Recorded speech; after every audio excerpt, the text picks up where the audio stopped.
Okay everybody, last lesson for today. Hopefully you watched the 3 videos on forensics, the forensics programs at Trent University and U of T.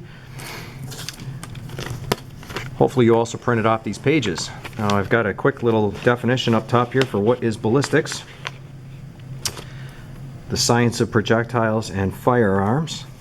Lower left hand corner here is a little box that shows you the admission requirements to get into this program at U of T. Sadly, physics is just recommended if you read through that. I didn't put this on here because I think everyone's applying to forensics. I put it on here just so you can see a little admission requirements box, because you're actually going to be looking at a lot of such boxes later on this semester. On the right hand side of this page, there are some details about why ballistics is a part of forensic science. And I think that's important because everybody sort of thinks that if you go into forensics, you are going to be working with dead bodies and doing autopsies and you're like the county coroner.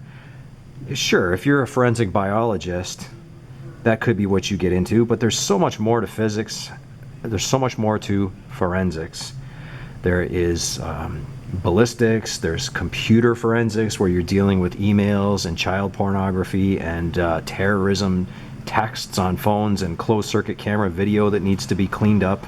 There's so much to crime investigation other than dissecting dead bodies on an autopsy table. This is very interesting that when a bullet is fired from a gun, the barrel of the gun inside is so tight, the bullet is so tightly wedged inside the barrel of the gun that when the explosion happens of the gunpowder and it pushes the bullet forward, if there's any tiny little imperfections inside the barrel of the gun, and of course it's steel, so of course there are tiny little imperfections, they'll scratch the bullet. And that's what this picture here is trying to get at, that the microscopic scratch marks on a bullet, it's almost like a fingerprint for that gun, and you can trace the bullet back to the gun that fired it based on those little scratch marks. Even if you have 2 guns that are manufactured one after the other on an assembly line at the factory, those 2 guns will each leave completely different patterns on the bullets that they fire. And not only the bullets, the shell casings that contain the bullets, when the trigger is pulled on the gun and the hammer hits the back of the shell casing, it puts dents and grooves in the back of the shell casing that can also be tracked. So it's very interesting that you can match the bullet up to a gun based on the imperfections inside the gun. That's not the calculation that we do though. We are going to do a calculation for something called ballistics pendulum. And actually, I was showing the class, you know, I haven't thought to do this on video yet, but let me pull the camera up and go get this for a minute.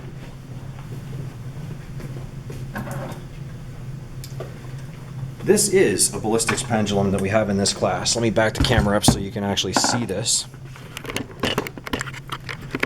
Sorry for the mess all over the desk, but here is a ballistics pendulum. Now let me give you the theory behind this.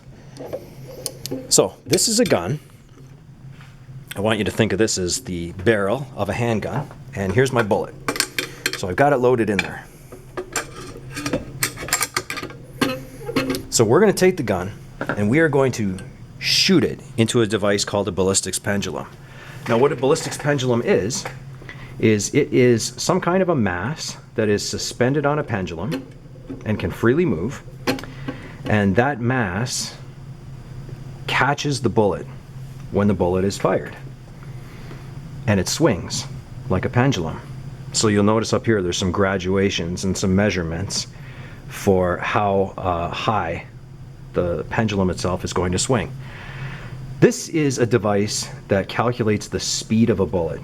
And the speed of a bullet is very important in forensics because the speed of the bullet is what's going to determine how far blood spreads, for example. If you've got blood patterns on a wall and a dead body, you can determine how quickly the bullet was traveling when it struck them based on the patterns of blood on the wall. And sometimes that will rule out suicides. Sometimes a corpse will have a handgun, say, in their hand, and it looks like they've shot themselves. And after a forensic investigation, it's proven that the bullet was not traveling from a few inches away, but rather from across the room. And maybe somebody put the bullet in their hand afterwards. So you shoot the bullet into the bob, it swings up, and if you look up here, the needle itself moved, and it's showing the angle at which this rotated up to. And from that angle, you get the change of height. When you shoot the bullet into what's called the bob, the change of height determines how fast the bullet was traveling through a very, very good calculation that is a great review of what we were doing. Let's go back to the sheet.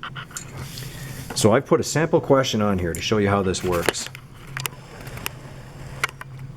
I'll leave it cut off to the right-hand side. Please, page extension 2305. Sorry for the announcements. Okay, so we're doing this. We're taking a handgun, we're firing a bullet into, the bullet leaves with some speed, and this is what we want. We want to determine how fast that bullet's traveling. And the bullet itself penetrates inside what's called a ballistics pendulum bob, and that swings. It catches the bullet, and it swings up to a maximum height, whatever that height is. And from that height, we will determine how fast the bullet was traveling. This might sound like a complicated calculation, but the thing is, this calculation is very accurate. You don't have to time things, you don't have to record it with a video camera, you don't have to be ready for it, you don't have to have certain distances. You literally just fire it into the machine, and it swings up and gives you the height at which the bob climbed. So, a ballistics pendulum is 50 centimeters long. That's useless information. Doesn't matter how long it is. The bob is 5 kilograms. So this here, 5 kilograms. The pendulum is shot with a handgun recovered at a crime scene. The bullet, now you actually do have the bullet. If you're an investigator, you've got the bullet in your hand. So you can weigh this bullet. And in this question, it's 25 grams. Bullet gets fired into the bob, it catches it, and it swings up to a height of 40 centimeters. In this question, H is 0.4 or 40 meters. So with only the height, let's calculate how fast this thing, the bullet, was traveling. How do you do that? Well, when the bullet strikes the bob, this right here is a conservation of momentum situation. You've got two masses that become one. And if you try and run that calculation, typical to what we were doing earlier in the week, it's going to look like this. So you've got the momentum of two different objects, and they're becoming one total mass. So let's plug those numbers in. I'll zoom in a little closer here. Same thing we were doing earlier in the week. You've got mass of object 1, and I'm going to write a BULL just to stress that it's bullet. So mass of the bullet, speed of the bullet, plus mass of the bob, speed of the bob, and that's by itself, and then they join together. So a total mass and a total speed. And we want to solve for the speed of the bullet. Carol, contact main office. You can see how noisy it gets around this place after everybody leaves with the announcements.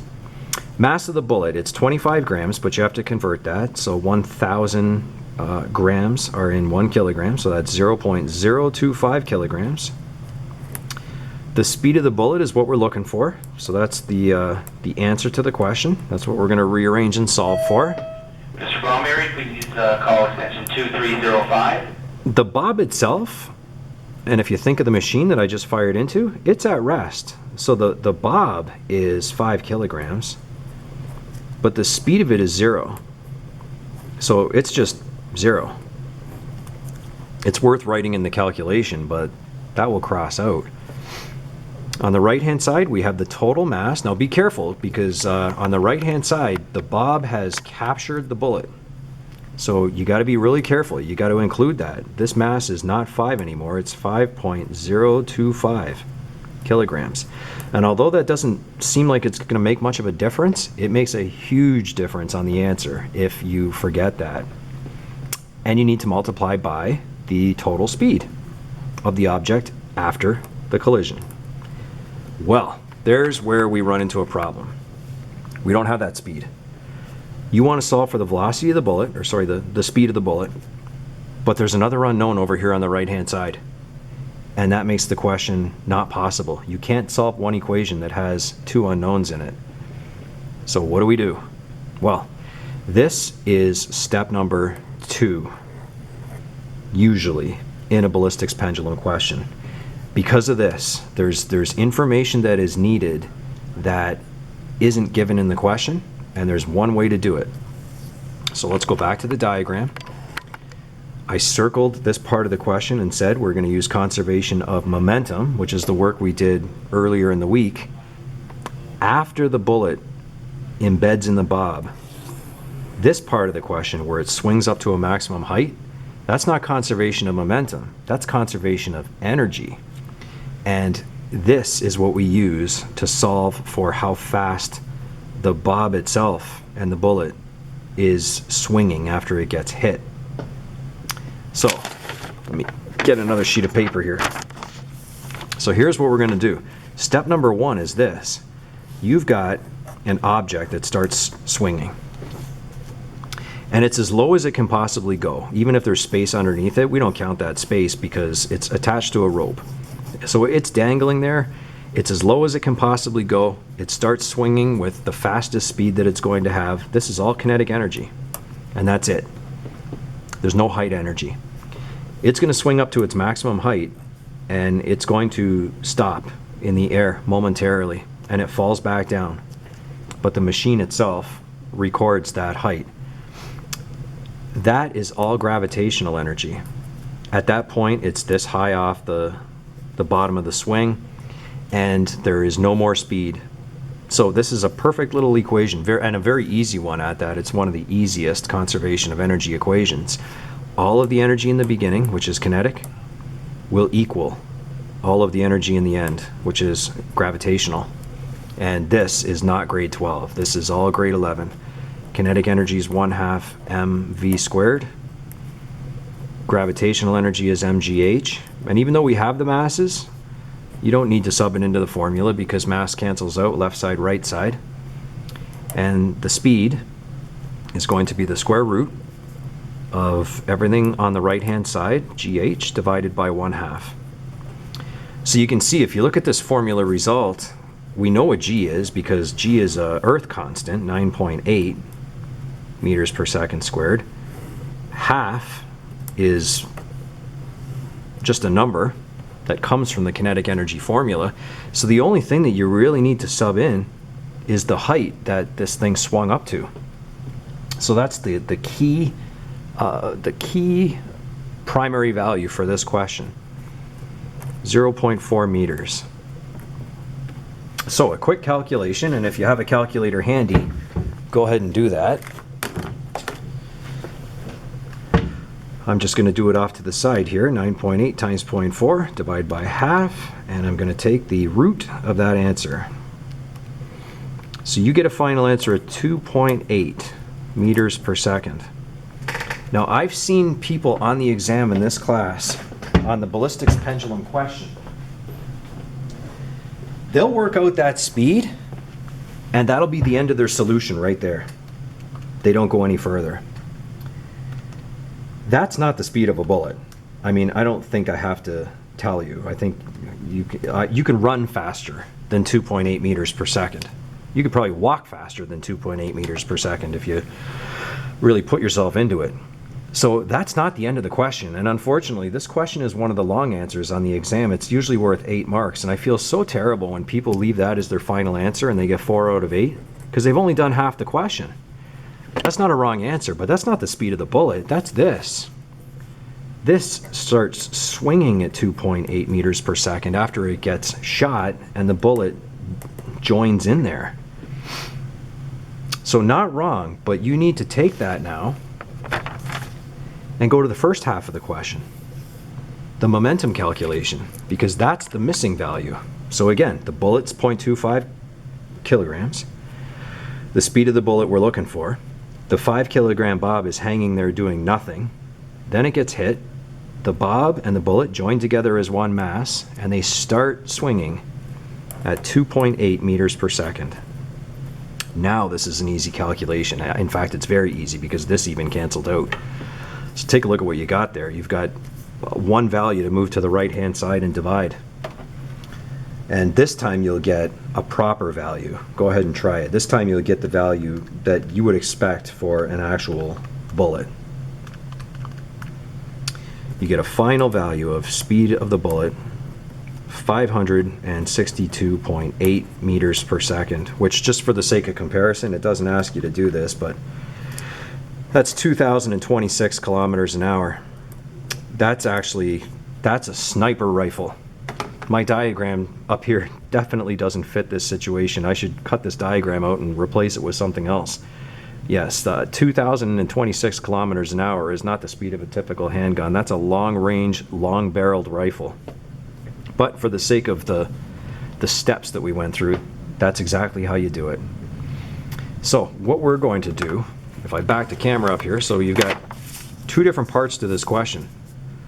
Boy, it looks long.